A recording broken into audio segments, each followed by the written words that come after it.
The Fantastic Four started in a funny way. My then publisher was playing golf with the publisher of DC Comics, although in those days they called it National Comics.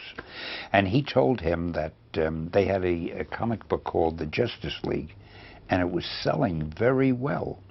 So my publisher came back to the office and he said, "Stan, why don't you come up with a group of heroes also, so we can have a group that'll sell well too?" So I figured, okay, that was my job, to do what he wanted, and I came up with the Fantastic Four.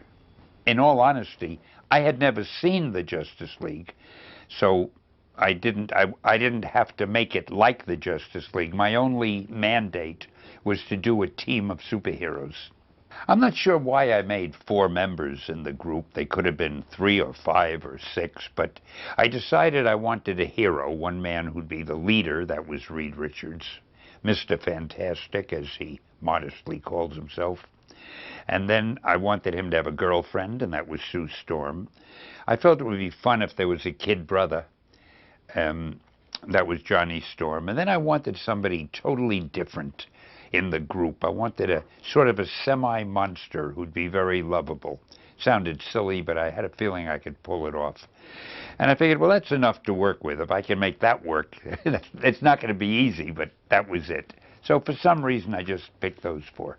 The Fantastic Four set the stage, I guess, for a number of hero teams, in the sense that when other publishers and writers and the public saw how well the book did and how much fun it was to read them, they decided to put out more groups also. We even brought out the Avengers, which was based on a lot of our superheroes, putting them together.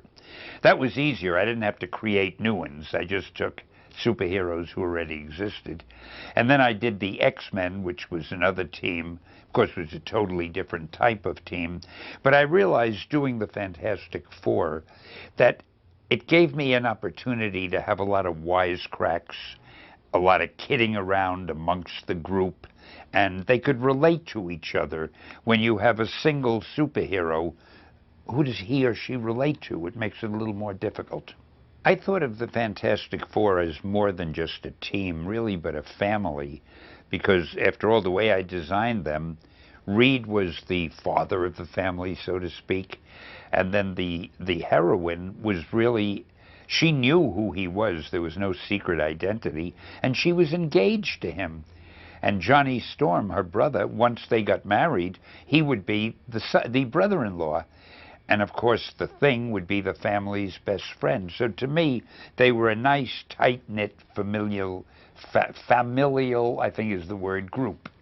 Instead of them just being a team who go out there and fight bad guys, I thought it'd be so interesting if their relationship was very deep. And what could be deeper than having Reed, the leader of the group, feel guilty because the one member who had been horribly affected, who had been turned into a semi-monster, because that had happened due to a project that Reed had fostered.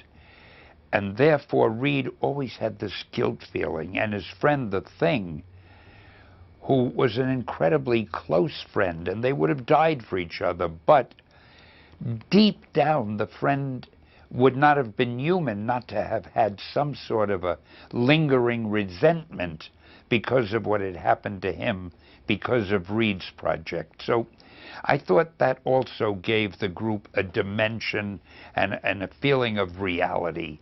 There were emotions involved that I felt the readers could relate to. It would take weeks to tell what I like most about Dr. Doom. He's my favorite villain.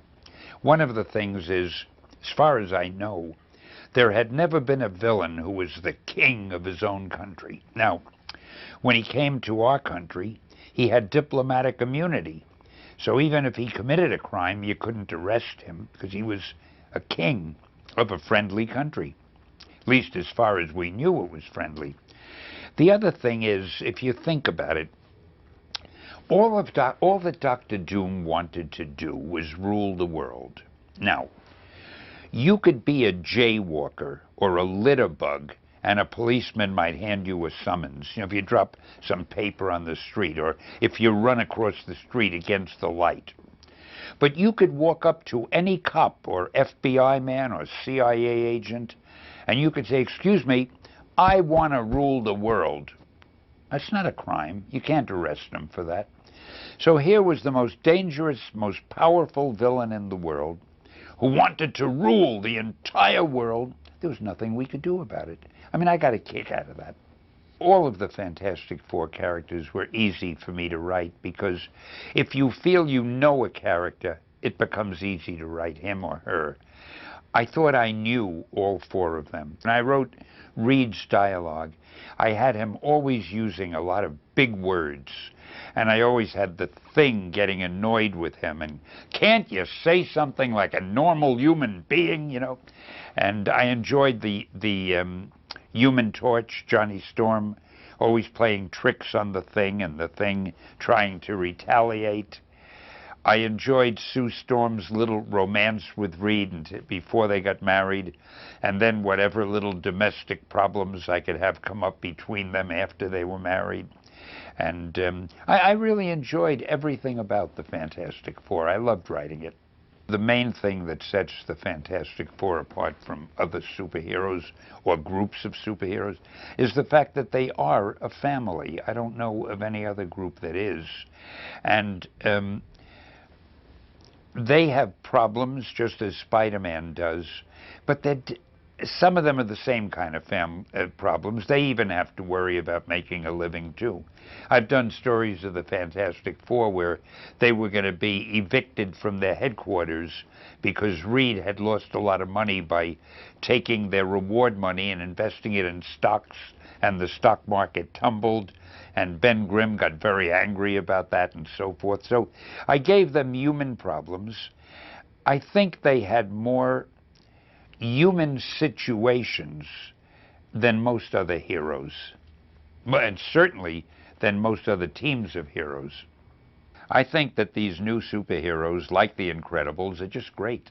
I mean, I haven't seen the movie yet. I can't wait to see it. But from what I've seen in the trailers and heard, it looks terrific. And frankly, I'm very flattered, and I think all of Marvel should be, because I think so much that's in The Incredibles was inspired by the Fantastic Four.